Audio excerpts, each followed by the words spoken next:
If you are a coach, you should be using discovery calls in your business, especially if you offer a higher end solution like a coaching package where the prospect would want to have a conversation before they invest at that high level.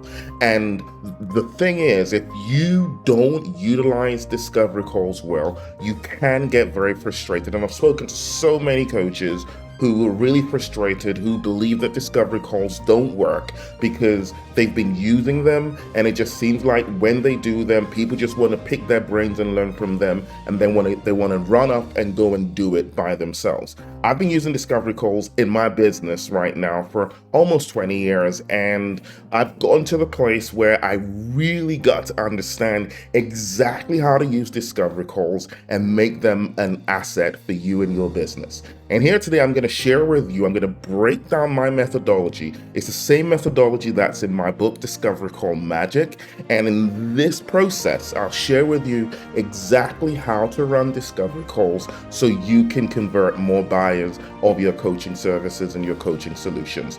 Now, the very first thing you want to do during the discovery call is you want to create a connection.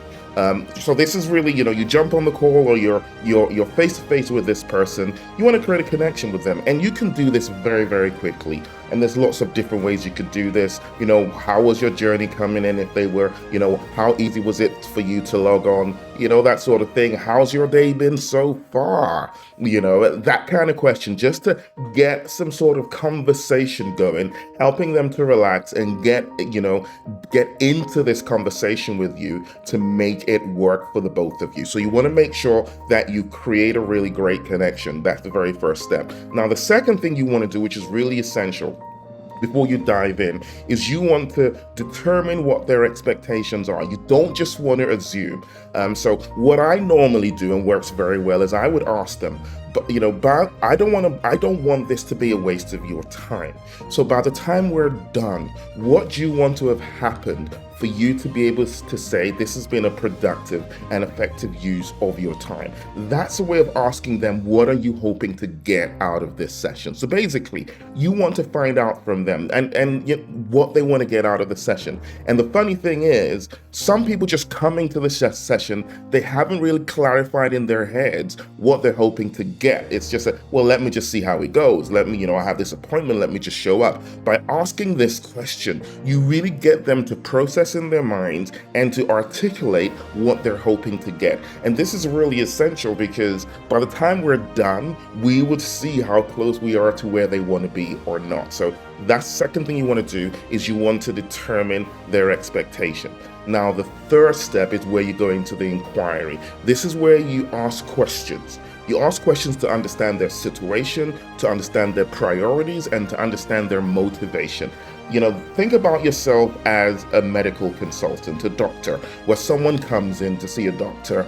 Before the doctor begins to say anything, the doctor's going to be asking a few questions. They might want to check their blood pressure. They want to check their temperature, and then they'll ask them a bunch of different questions to understand their situation. And that is exactly what you do at this stage, is you're asking them questions, So for example, if you're a fitness coach, how often do you exercise? How do you feel when you exercise? And asking more questions to understand them, their reality, their circumstance, what's working and what's not working for them, and maybe to explore why it's not working and what the impact is. So you're asking a bunch of questions. It's the inquiry phase, and it's really, really important, right?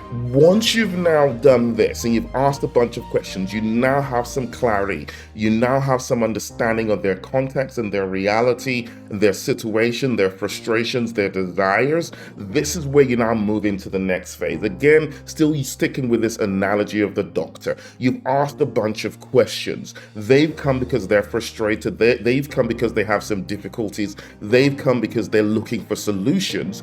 But by asking these questions, you now understand their own unique situation, circumstance. You understand their motivations. You understand enough about them to now go into showing them the way. This is now where your expertise comes to play. This is now where your knowledge of their space, your knowledge of their reality comes to play. And this is where you then begin to just show them what they need to do. Now, the thing is, you're the expert. This is your space, right? You've probably spoken to hundreds or maybe thousands of people. This is where you have built your expertise. And so as you begin to tell them why what they're doing isn't working, what's not working, and then begin to help them understand what they need to be doing instead, which is based on the depth of the expertise and knowledge that you have, for them, this is groundbreaking. This is massive revelation, things that they wouldn't have thought of because they don't have the depth of knowledge and expertise that you have. This is where you really begin to build their belief. This is where they start to think, wow, I never got that, but now this makes sense. Wow, you understand me. When you begin to explain their reality, explain their frustrations even better than they could, this is where they really begin to get tuned in and begin to believe that you understand them. And not only do you understand them, you understand where they are and what they need to do. And this is where this part of the process is really important, because from what you gathered from the previous step and what you're sharing with them now, they're really leaning forward thinking, this person gets me, this person understands my circumstance, and this person might be the solution to my problem and might be the key to my next level, right? So once you've done this, showing them the way, connecting with them logically as well as emotionally, the next step is really where you begin to explore their commitment. So having done all this and having shared this information with them, giving them a brief overview of what their situation is, giving them a brief overview of why they're where they are, and then giving them a brief overview of what they need to do to get from where they are to where they say they want to be. The next step is where you now want to gauge their commitment. So now that we've shared this is where you start asking questions like, how important is it for you to be at this place that you say you want to be? How frustrating is where you are right now? And how committed are you to make that transition from where you are to where you want to be? And this is also very important, because you want them to process, you want them to connect emotionally with where they are and their pain and their frustration and their difficulties, and you want them to also then connect with their aspirations, and you want them to tell you and themselves how committed they are to making that transition, to moving from this less desirable place and moving to this more desirable place. And then once you've done that and you've engaged their commitment, you've explored their commitment, and the reality is what you're doing here is you're basically by asking this question and getting them to talk about this, you are helping them to define how serious they are on a scale of 1 to 10. How committed would you say you are to achieving what you've just said here? Let them tell you for themselves. Let that come from them. Let that be a verbal commitment that they make to their aspirations. And then once you've done this, the final step is where you invite them to upgrade. So here, you could see that they're really committed. They've expressed their commitment. They said that this is important and they want to do it. Now you basically say, you invite them to make the upgrade. And this is really important. And this is a stage where a lot of coaches get scared. Maybe they're afraid of how the person's going to respond. And so to do this and to do it right, you've asked them the question, how serious are you from getting from where you are to where you want to be? And then the next question that I ask for this next step, where you're looking to invite them to upgrade, is you ask them, how do you want me to help you? It's really simple. That's that question. It's a magic question.